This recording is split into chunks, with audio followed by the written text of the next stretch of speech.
Hello friends, வணக்கம். Welcome to our family. இன்றைக்கி நம்ம என்ன பார்க்க போகிறோம்னா நெத்திலி மீன் குழம்பு தாங்க பார்க்க போகிறோம். சும்மா ஒரு சேஞ்சுக்கு இன்றைக்கி நாங்கள் அடுப்பை வெளியே வச்சு செஞ்சுருக்கோம்.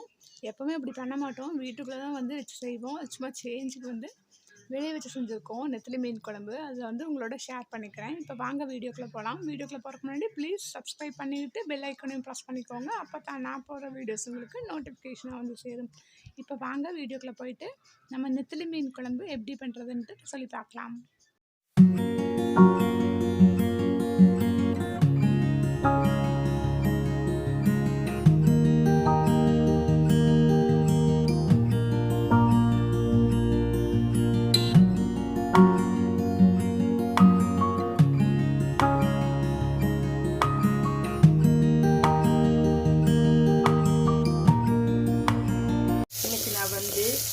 ஒரு மீன் குழம்பு தாங்க செய்ய போகிறேன். எப்படின்னு பார்த்தீங்கன்னா, நான் எங்கள் வீட்டுக்கு முன்னாடி இருக்கிற கொஞ்சம் இடத்துல அடுப்பு வச்சு மண் பாத்திரத்தில் தான் இன்றைக்கி அந்த மீன் குழம்பு செய்ய போகிறேன். நான் அதுக்காக இப்போ ஒரு வெங்காயமும் தக்காளியும் போட்டு அந்த பாத்திரத்துலேயே வதக்கி எடுத்துக்க போகிறேன். நான் எப்படி செய்ய போகிறேங்கிறத பாருங்கள். வெளியில் இருக்கிற குழம்பு அந்த மாதிரி செஞ்சிட்ருக்கேன். அதில் நல்லா வெங்காயமும் ஒரு தக்காளியும் வதக்கிட்டு அரைச்சி வச்ச மீன் குழம்பு தான் இன்றைக்கி செய்ய போகிறேன். நல்லா எண்ணெய் காஞ்சிடுச்சு. நம்ம இதில் கடுகு சேர்த்துக்குவோம்.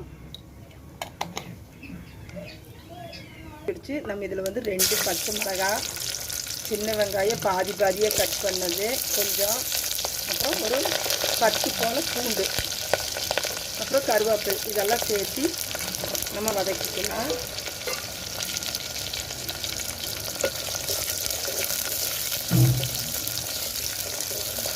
சின்னதாக ஒரு தக்காளி கட் பண்ணி நம்ம இதனோட சேர்த்துக்குவோம்.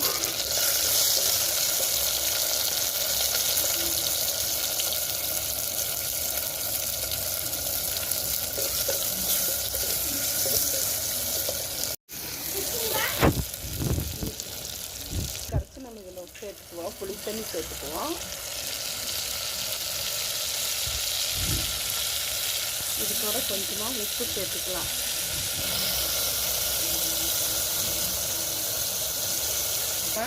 மிளகாத்தூள், மஞ்சள் தூள், உப்பு இதெல்லாம் நான் சேர்த்துட்டேன். இப்போ இதை நல்லா வேகட்டும். இப்போ நம்ம அந்த வெங்காயம், ஒரு தக்காளி, கொஞ்சமாக தேங்காய் துருவினது அரைச்சி வச்சுருக்கோம். அதை நம்ம இதனோட சேர்த்துக்குவோம்.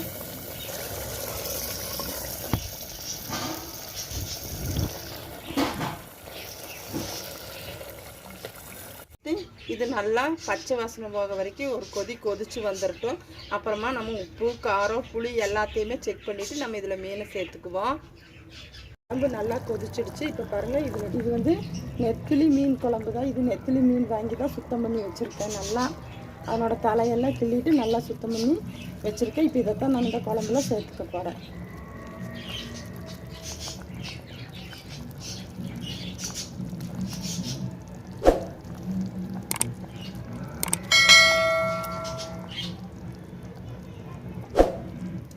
இது கொஞ்ச நேரம் ஒரு 2 கொதி வந்துச்சிருச்சுன்னா நம்ம இறக்கி வச்சுக்கலாம். இது கொஞ்சம் நேரம் கொதிக்கட்டும்.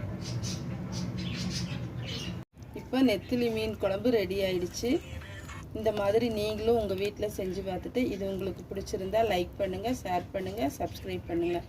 அப்படியே பெல் பட்டனையும் கொஞ்சம் ப்ரெஸ் பண்ணுங்கள். நன்றி, வணக்கம்.